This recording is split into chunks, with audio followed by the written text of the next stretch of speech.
নমস্কার। সুনীল গঙ্গোপাধ্যায়ের লেখা কেউ কথা রাখেনি।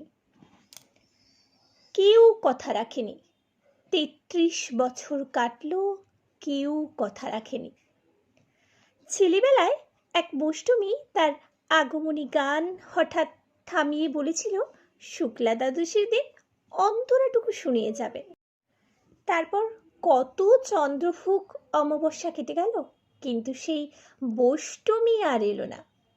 ২৫ বছর প্রতীক্ষায় আছি।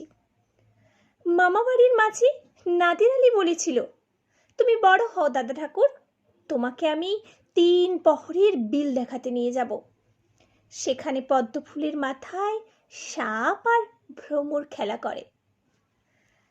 নাদির আলী, আমি আর কত বড় হব? আমার মাথা এ ঘরের ছাদ ফুঁড়ে আকাশ স্পর্শ করলে তারপর তুমি আমায় ৩ প্রহরের বিল দেখাবে? একটা রয়্যাল গুলিও কিনতে পারিনি কখনো। লাঠি লজেন্স দেখিয়ে দেখিয়ে চুষেছে লস্কর বাড়ির ছেলেরা। ভিখিরির মতন চৌধুরীদের গেটে দাঁড়িয়ে দেখেছি ভিতরে রাস উৎসব। অবিরল রঙের ধারার মধ্যে সুবর্ণ কঙ্কন পরা ফর্সা রমণীরা কত রকম আমোদে হেসেছে। আমার দিকে তারা ফিরেও চায়নি। বাবা আমার কাজ ছুঁয়ে বলেছিলেন, দেখিস একদিন আমরাও। বাবা এখন অন্ধ, আমাদের দেখা হয়নি কিছুই।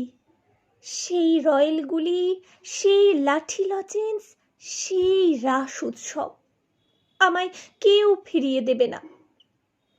বুকের মধ্যে সুগন্ধি রুমাল রেখে বরুণা বলেছিল, যেদিন আমায় সত্যিকারের ভালোবাসবে সেদিন আমার বুকেও এরকম আতরের গন্ধ হবে।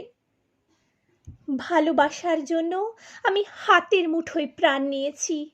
দুরন্ত ষাঁড়ের চোখে বেঁধেছি লাল কাপড়।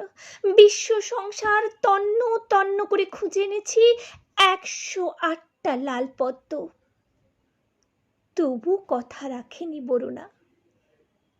এখনো তার বুকে শুধুই মাংসের গন্ধ।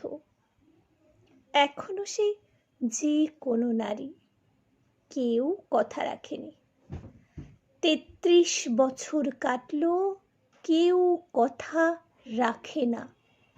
নমস্কার।